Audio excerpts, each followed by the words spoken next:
আসসালামু আলাইকুম ফ্রেন্ডস। আবার আমি আপনাদের মাঝে হাজির হলাম নতুন আরেকটা রেসিপি নিয়ে। আপনার হাতের কাছে যদি থাকে এরকম জাদুকারি একটা মাছের মশলা, মাছ যেভাবেই রান্না করেন না কেন আপনার রান্না হবে সবচেয়ে সেরা। আপনার মাছ রান্না এতটাই মজা হবে যে আপনি নিজেই অবাক হয়ে যাবেন।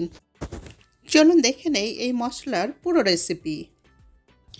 ফ্রেন্ডস, যারা অলরেডি আমার চ্যানেলটা সাবস্ক্রাইব করেছেন তাদেরকে জানাই অনেক অনেক ধন্যবাদ। আর যারা আমার চ্যানেলে নতুন তারা প্লিজ আমার চ্যানেলটা সাবস্ক্রাইব করবেন। একটা প্যানে নিয়ে নেব আমি 2 টেবিল চামচ আস্ত ধনিয়া, 2 টেবিল চামচ আস্ত জিরা, 1 চা চামচ মৌরি, 1 চা চামচ রাঁধুনি,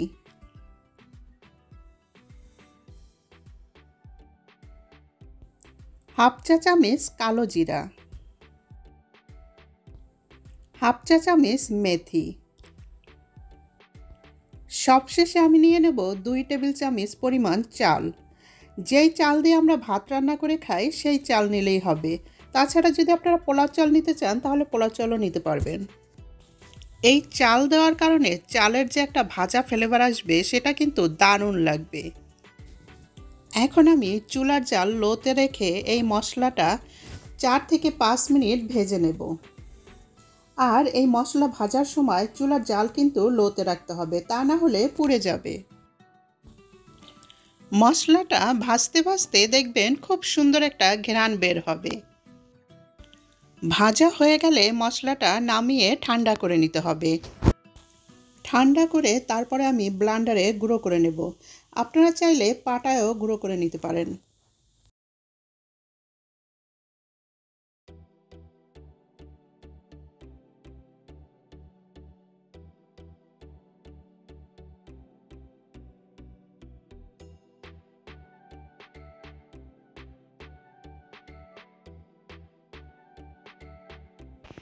এই মশলাটা কিন্তু আপনি যে কোনো মাছের তরকারিতে ব্যবহার করতে পারবেন, শুধু ছোট মাছ বাদ দিয়ে।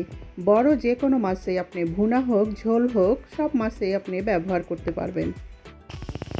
আপনার তরকারি রান্নায় এই মশলাটা চা চামচের 1 চামচ ব্যবহার করলেই হবে, খুব বেশি ব্যবহার করতে হবে না।